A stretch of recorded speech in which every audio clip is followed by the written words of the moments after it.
The visual arts are artistic manifestations such as painting, sculpture, drawing, architecture, handcraft, photography, cinema, design, urban art, among others. With the development of technology and computers, the graphic arts created or improved using software have become popular and brought new perspectives and possibilities. In today's episode, we're going to talk with Samuel Obadero and Daniela Vasco, two Calgarian artists whose works reflect the harmony between reality as we see it and the technological resources that mix shapes, colors, and light in stunning pieces of art. Hi, I'm Lanre Ajayi, and I'm reaching you now on channel 173.1 DT on people, places, and events. This is My City Speaks to Me, the Calgary edition, coming to you now from Motif Photography Studio here in Calgary, Alberta, Canada. Who is Samuel Obadero? The way Calgary and its citizens are portrayed has been changing since 2018, thanks to the talented artist with the curious eyes of a newcomer. An award-winning photographer in Nigeria, Samuel found opportunity to exercise his talent in the city, win awards, and pursue photography as his career. Using the lenses to capture individual emotions, Obadero uses the cameras to fight for social equality, defending his beliefs through his impeccable photos, click after click. Alright, welcome back. This is still My City Speaks to Me, the Calgary edition. I'm here in the studio with Samuel Obadero here at the Motif Photographic Studio. Now, we have a social distancing measurement, that is why he's at the extreme end of the room and on this side, and that is why you can't see both of us at the same time. Hi Samuel, how are you doing? Very well. I'm so glad to be hanging out with you once again today. That is amazing. Thank you so much for coming to visit us at this place today. It's amazing to be here in the studio with you and then to talk about the amazing work you're doing in the city. So let's start with your experience as an artist in residence at the Calgary Public Library in 2019. Tell us about that journey. Wow, that I would say that's the beginning for me. That's my very beginning. That's where it all started for me in the city of Calgary. And I'm forever grateful for that opportunity that was put together on the platform of Mayor through the CCIS. I met amazing people, the most amazing folks in this world. I met them at the library. I remember meeting Carol, who helped me to settle in. Kelly of Calgarian Development, who also helped me to settle in, and all of this was a combined effort of Calgarian Development, CCIS, the Central Library, the mayor of the city of Calgary, and I was just so happy to be opportune to have the chance to create in the beautiful newly built Central Library at the time, the one in downtown. And I have this very beautiful office upstairs. You came there a few times, and it was an awesome experience for me. Let me just say. That is lovely. So the photographer in residence, right? Yes. What were you doing? Were you taking pictures for anybody that comes to the library, or what were you doing exactly? Yeah, a bit of that. I was literally. You have so many people come to the library all the time. So. Yeah, a bit of that. I was literally taking photos of every folks that allowed and wanted. But most importantly, I was getting to know my city. I was getting to meet my city. I was getting to understand the vibe, the culture, the people, and how the art scene looked like. And I had folks, patrons all around the city. People came from across from another country. I remember somebody coming in from the UK who came to visit the library and then came into my space. And it was also a time for me to also reconnect with my art, knowing fully well that this was the time I just came into the country. I was just settling in. My family was just getting to settle in. Me too. I was also just settling in. So looking back now, I would say it went by pretty quickly, because every day was a new day. Every day was a new thing. Every day was a new face. Every day was a new experience for me. And I don't think, truly, Mr. Lanre, I don't think I will ever recover from the goodness, that happened to me while I was at the Central Library. That is amazing. And I think, this is a result of many years of efforts and hard work. Now, the question I have is, could you tell us more about your journey into becoming a photographer? What led you to becoming a photographer? Thank you. Great question. Great question. That will take me back memory lane about almost 2 decades ago. Like, I think about 15, 14 years ago now, when I went to do the compulsory National Youth Service Program in Nigeria. I remember going in, and then the week I left, a relative of mine came with a gift. It was a gift of an analog camera, the one that you put your film in and you can't see any. There's no LCD screen to see the photo behind it. And then he gave me that gift, and I went to youth service in somewhere in Nigeria, and I used it quickly because it was just a couple of exposures. But then I couldn't develop the film, so it was just in my bag until I came back to Lagos. And after a while, I just stumbled on the film. Then I went in to develop this. And when I looked at the pictures from the film, it brought back the memories of my time during youth service. And I guess that moment and the emotions of reliving the life I lived in the past, and seeing it in front of me right now, people, my friends, and at the service program, all of that all together just kind of just kicked. Something started in me at that point, and it was just love for me at first sight. Although some of the pictures that I took were just very were nothing to write home about. Some of them were terribly composed, cutting eyes off and all that. But there was a substance. There was something that something dropped. Exactly, and that was something clicked. Something clicked. Yes, exactly. Something clicked for me at that moment, and that's where everything started. And I went on further to formally learn digital photography in a school in Lagos, Nigeria at the time, and it just started building for me that way. And I would say that moment was my beginning. Wonderful story. You do some amazing works. Fantastic and beautiful work. And I'm surprised how you've been able to reinvent yourself. Tell us about your creative process and how the editing shapes your identity and your photos. First, I would say thank you for the kind words. I'm grateful that you see my work in that way. And I think for me, the most important thing is, why am I doing it? Okay. I think the most important part of my process is my why. Of course, we know that photography is it's a marriage of art and science. The technology, which is the gear used in taking this, freezing this time forever, and then the process, which is the art of it. And for me, the most important part in all of this entire timeline is my reason. For instance, some of my best works, like this one that won the award at the Mayor's Lunch, the Art Champion Mayor's Lunch 2019. It was done at a time where, and this is Makoko, I'm sure you're familiar with the Lagos, Makoko, Lagos. But at a time where the government was pushing the agenda to break the place down, to chase them away from there without solid plans of where they would move to. Yes, there was no solid alternative for them at that time. And for me, those are the things that kind of inspire me to want to do anything. Yeah, and for me, the why is the most important part of my process. So, and that's what actually inspires me to do what I do. Or even my commercial work, where I'm doing family portrait or individual portrait or corporate sessions, is because I find that as we grow older, even as people generally, sometimes we just have doubt in ourselves. We have doubt in our self-image, in our people online body shaming you and saying all of sort of things that just comes to choke the person that you are.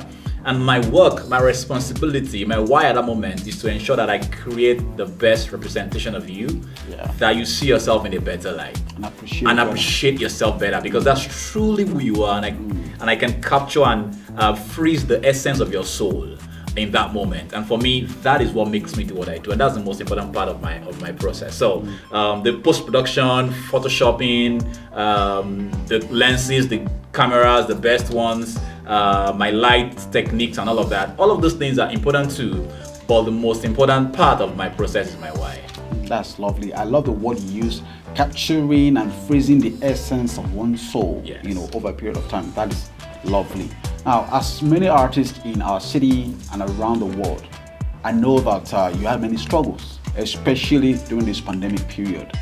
So, as a family man, you know, a creative person, you know, running studio that is providing opportunities for other, you know, local artists, how have you been able to cope through this long period of the pandemic season? It's been almost 2 years.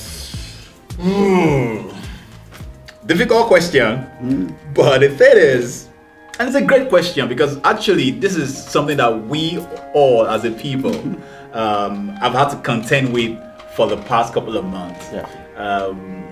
And I think in a funny way, the pandemic somehow brought the best of us as human beings.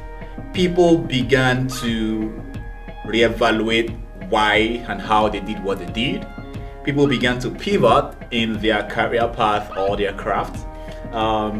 People began to find other things in the value chain of what they did. And for me, it's the same. So, of course, some of the things might not be as financially benefiting as it was, but it just made us a better human being. It made our soul even more healthy. For instance, I had a bit more time on my hands to mentor others. I had a bit more time on my hands to teach and help others in their craft as far as photography is concerned. And in a more deeper sense, it is much more fulfilling when you can help to pick somebody else up and show them the way. And I think that personally, that is the way I've been able to cope throughout the pandemic. And you and I are in the same industry. I'm also curious as to how have you coped throughout this time? Well, I'm the one interviewing today, so we're gonna save that answer for the next time I'm on the other side. Okay. But generally speaking, it's been a very challenging time because we have to think of creative processes and ways to do what we do. Because for me, my life is with community. I love to be out there doing things, you know, 100%. Talking to people, encouraging people, and then showing wonderful stories, sharing stories about what is happening in my city and around me. Events and all of that. And I miss those carnivals, those festivals. I miss them. But, you know, we have to like think of a way in which we can do it in a safe space. Like 100%. We're doing now, you are the end of this, you know, studio, I'm on this end, and then just have to do this thing just to connect, you know, with our community and to give them something, you know, a reason to believe in tomorrow. 100%. So thank you very much for that answer. Now I have one more question before we round up this session, and I'm going to say one word. It's a challenge. Okay. I'm going to say one word, and you're going to tell me what this word means to you and your work. Now I'm sweating. Please let it be a simple word. I beg you. It's just one word. Is it my name? Well, I wish it's your name, but are you ready? I'm not ready. Just messing with you. Go for it. The word is, remember what the word means to you and your work. And the word is Calgary. Calgary. Okay. That's a very interesting word. What it means to me, Calgary. I like it. I like it because as much as I want to give one word to describe what Calgary means to me, the truth is I genuinely cannot settle for one word, because Calgary for me means a lot of things.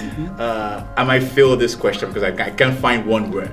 For Calgary means love. Calgary means giving. Calgary means diversity. Calgary means togetherness. Calgary means rescue squad.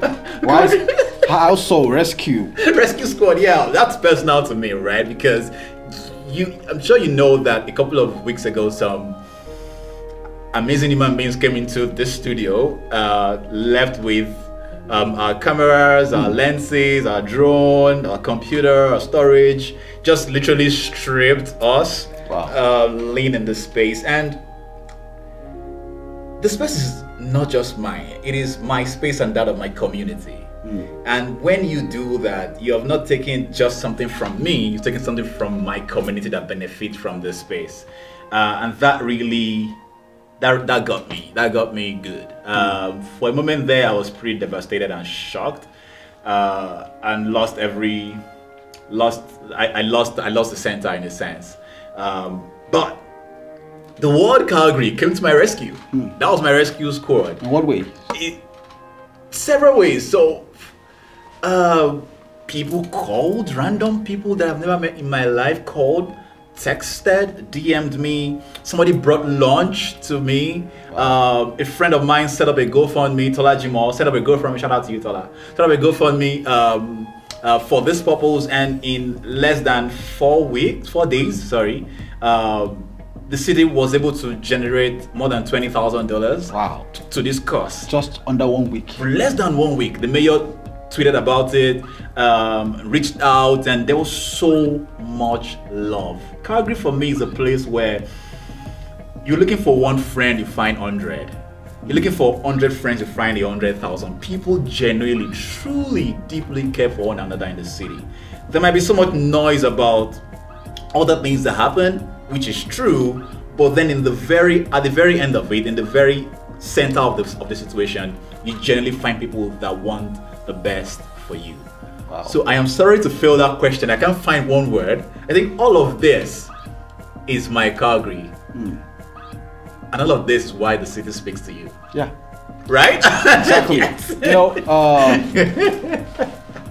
for me, I thank you so much for, taking us on the journey, because I can't imagine the experience that you been through for those past few weeks. You call them amazing individuals. Yeah. Well, let's just use the word amazing, but it takes years and years to get equipment, buy this version of camera, stock up on this lens and that, and then just one night, the next day, you are in your studio working with all your equipment, and the next day, it's bare, it's empty. That can be devastating. Yeah, truly. But instead of you to go through that painful process, Calgary rose up. Yep, 100%. And thank you, Calgary, for sharing so much love. Yeah. Because there's so much love in this city. There is. So in 100%. Case you're wondering if you want to come to this city, there's so much love. This is an example and of the good works that the city is doing. And shout out to Mayor Nancy for taking that leadership role, indeed. to speak about this cause, and which I know that we hope that. And I can never forget what the mayor said, because it was also the same week I lost my job.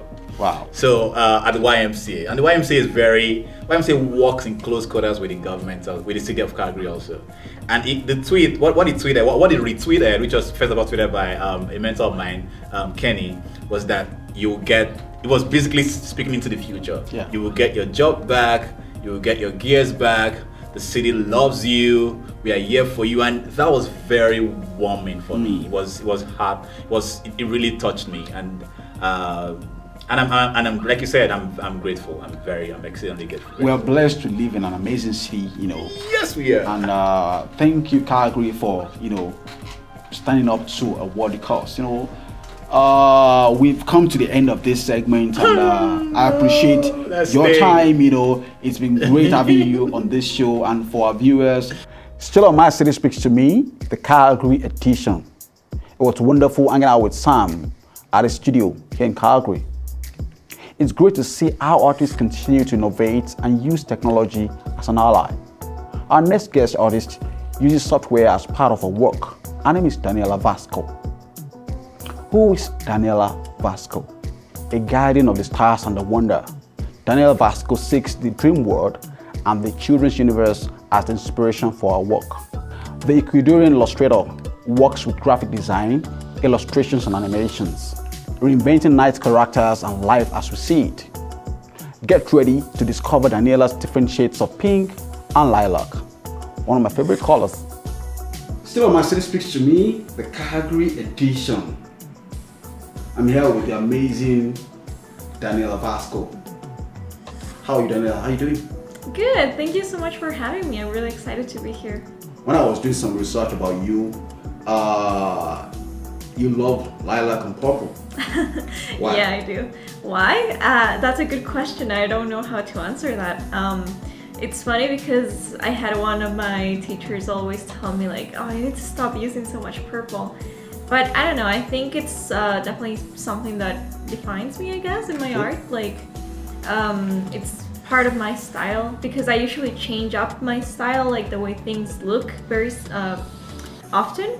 So I don't know, maybe having the purple or pink hue helps it look like my work, maybe. Yeah. And I think it sort of creates a kind of unique identity for your creativity. You know, when oh, that looks like Daniela's work, and it sort of kind of, you know, brings some kind of focus to your style of creativity. I can see, you know, on the screen here, purple, and it's lovely. And yeah, I think it's also because it's a very witchy color, I guess, and it's very much my aesthetic, I guess. Okay, that's amazing. So Daniela, I'm amused by, you know, your work. The shapes and colors, they speak for themselves. And, you know, both for adults and children, it's very impressive, you know, seeing how you've been able to just post these color schemes and, you know, bring them together. So take us to the beginning. How did it all start, being an illustrator? So I don't know, I feel like I've been drawing ever since I can remember. I still remember, I think it was pre-K, we were supposed to draw something like what we wanted to be when we grew up. So we drew something and we had to keep it in a box until we graduated. Okay. And when I opened mine, it was me as an artist. Wow. Yeah, and it's funny because I always knew, like ever since I was that little, that I wanted to be an artist and that I had to leave my country to be successful for it, which is an interesting take. I don't know how I knew that, like, I don't know, at 5 or 6. That is amazing. Yeah, so I guess I've always been working kind of hard to be able to move abroad and be an artist, yeah. So since age 5, you sort of have this innate idea that you want to be an artist. Yeah, I mean, that's when I can remember it, but I'm pretty sure I've been drawing all my life. Like, I don't know if you remember those, what are they called? Etch and sketch? The red things with the little, I would always be like making drawings there and stuff like that. So yeah, I've always been drawing or creating in some way, making clothes for my dolls or stuff like that. That's amazing. So growing up with that mindset and then, you know, opening those, you know, like kind of time capsule, I want to be an artist, you know, was a kind of, wow, this is actually a confirmation of what I actually had in mind, you know, for such a long time. So at what point did you decide, you know what, I want to be a professional illustrator, animator, kind of stuff like that? So, I mean, like I said, I feel like I always knew I wanted to be an artist. But it's interesting too because I feel like I have a lot of passions. Like, I wanted to be a philosopher, a chemist, everything. I love writing. So it was hard to choose, if I'm being honest. Like, I thought I would go into literature or become a chemist at some point. I think it was 10th grade, I'm sure I was going to become a chemist. But it was always clear that I was going to become an artist. Like, despite having all of these other interests, I always knew one is kind of dominating, you know, more dominant than the other kind of interest. Yeah. I was always drawing, so it made sense. I didn't know I wanted to be an illustrator until I came here, though. Like, I never really thought of art as like a specific parts of the industry until I came here and I realized, like, oh, I have to choose just drawing or animating or stuff like that. I want to do everything, and I kind of still do. Like, I love just, I don't know, exploring different parts of the art, and yeah, that's I find amazing. it really fun. Now you're talking about when you moved here. So from Ecuador to Canada, why Calgary? So I actually didn't really think about Canada when I was applying for colleges until one of my friends that I met online, she lives here, she told me about AU Arts, so I thought I would apply, and I ended up applying and coming here mostly because it was the cheaper option, which is funny, but also I'm really glad that I came here. It's also a very good point to consider when it comes to international, studies. Well, actually, it was the only place I could afford, so I barely came here. It was the last day to accept. Wow. And I didn't think I was going to be able to come here at all. So I'm really glad that I was able to come here. Like, I've changed so much since I came here, just like from personal growth and stuff like that. That is lovely. So, been in school for how long now? Well, so I just graduated yesterday. Wow. Congratulations. Thank you. So it's been 4 years since I've been here. So 4 years in Calgary? Yeah. What does Calgary mean to you? Oh. I've lived there for 4 years. Yeah. I mean, I don't know exactly what it means to me, but I mean, it's definitely part of me since I've been here for 4 years. Like, I feel like you can see it in my art, how much I've changed and grown, and yeah, it's definitely reflected in my work. And I'm not the same person that I was when I first came here, like, especially because back home I wasn't allowed to walk alone because it was dangerous, stuff like that, like just small stuff that it's funny because when I first came here, I was proud of myself for walking to the train station alone, which is funny. Especially because it wasn't even far away, but I was just, like those small things. Little things about life. That's, oh wow, I couldn't do this back home, but now I can jog, I can go for even runs, I go to the mountains. And it's kind of ironic because now I love walking around like the city and just exploring and finding new places. Like, my favorite thing to do is just walk without a destination here and just find new places and then use Google Maps to go home because I don't know where I am. So it's So in essence, if I can, pick some, vibe from what you're saying, Calgary means safety. Kind of like freedom.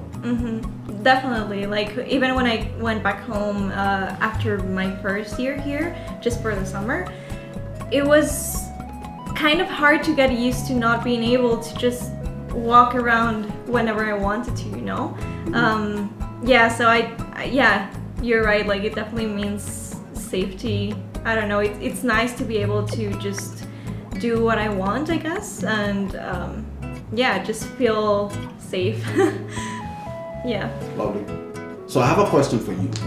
You work with software, digital screens, digital table, joysticks, all of that. As an artist, do you still use, or have you ever, worked with regular canvas, sketchbooks, the canvas, the sketchbook, the drawing pad? Have you ever done something like that, or you're just, mainly focused on digital screens and all of that? Well, I used to do a lot of charcoal drawings, especially. Like, I love traditional art in general. But the issue is that it's too expensive. It's really expensive to just keep buying art supplies, and also the space, like, I don't really have space right now. So it's just more convenient to do digital work. But I do want to go back to it. Like, I love doing watercolor or gouache, and like, even for sketchbooks, like, I really want to get back into plein air painting, which is just pretty much going outside and painting with gouache. yeah, and just like urban sketching where you just go outside and draw houses and stuff like that. So yeah, I want to get back into doing more sketches because I feel like I rely too much on my iPad, like I just draw there. So it's just so convenient, especially because you can just carry it anywhere, right? And like, it's easily, you can just move around. Yeah, well, besides drawing, I also really like to write. So, well, I loved reading ever since I was little. So one day in 5th grade, I decided that I wanted to write a book. And 5th grade? Yeah, my parents did not believe me. They were like, okay, sure. Yeah, so I actually did, and it turned out into 3 books afterwards. Wow. Yeah, so I ended up publishing them, and they were in English because I used to read in English. So yeah, that was a really fun part, just writing, and I would love to go back to writing. I think now I do more poetry, and it's nice to be able to couple my illustration with poetry. Like, I don't know, you might see on my Instagram sometimes in the captions I'll do a little poem sometimes. But I would definitely like to go back to making stories and maybe now doing illustrations for it too. Yeah. Okay, cool. You want to design a poster. On the average, how long does it take you? How long? Well, that's always a hard question to answer because I really don't know. It depends on the style that I use, like how graphic it is or if it's more detailed. All of that takes into account, and also if like I'm doing other projects, like how I distribute my time. So I can't really answer that.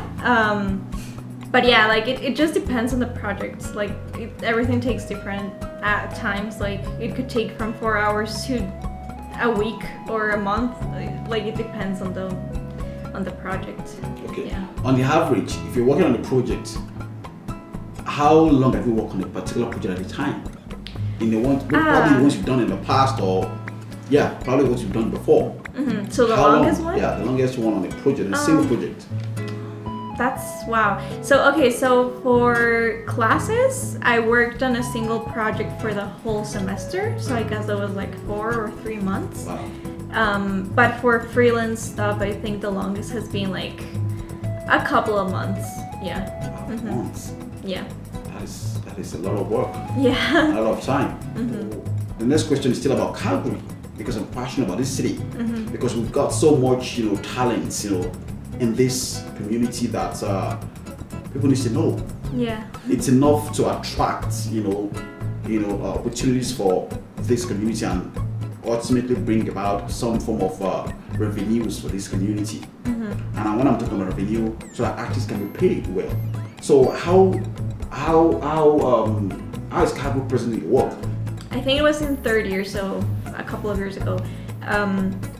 We had to choose a neighborhood to paint. Right. So I chose Mont Royal, and like I painted a couple of the houses, and then I made a little children's book on like the city, like the monsters around the city, and I drew like the Calgary Tower and like the trains and stuff like that. Now, talking about monsters, I've seen a lot of those in some of your animations. Why monsters? Why do you like to? That's a good question. I don't know. I mean, I think I just like the kind of like spooky but cute aesthetic. Like that's why I like ghosts and witches and stuff like that. Yeah. I don't really know if I have a better answer for that. But yeah, it's just because I like that kind of thing. Just like having cute but creepy, I guess. Cute and creepy. Yeah. I like that. Mm-hmm. Now that you've graduated just like yesterday, so what next? What is the next thing for Daniela after graduation? Yeah, well, right now I'm doing an internship at a like interior design construction company, so that's fun. I'm doing like kind of motion graphics, graphic design, a little bit of illustration too. It's been really nice. I'm glad that I was able to find a job right away. Wow. Especially because I need it for the work visa. And also just doing freelance on the side too. So it's been nice. I'm glad that there's been some work to do because I know it's not easy, especially for graduating students to find work. Like everyone wants someone with experience already. So yeah, I'm glad that I've been able to find a couple of works here and there. That is lovely. Yeah. Thank you very much for, taking the time out of your busy schedule to come on My City Speaks to Me. Thank Yeah, you so of much. course. Thank Yeah, you have it, Calgary. The amazing Daniela Vasco, changing the artistic and cultural landscape of Calgary. One illustration after another. Let's just keep promoting diversity and inclusivity here in Calgary. We'll be right back. Thank you for hanging out with me on this episode of My City Speaks to Me, the Calgary edition. Keep supporting Calgarian artists by sharing this video, supporting them on their social media as well. And don't forget to check us out on Instagram and YouTube, and do give us a thumbs up and tell us something you like about this video. As always, I invite you to leave a comment on my page to know that you stopped by. Until I come your way again with more exciting episodes from around Canada on My City Speaks to Me, like I do it on this show, don't move a muscle, stretch. See you around. Bye for now.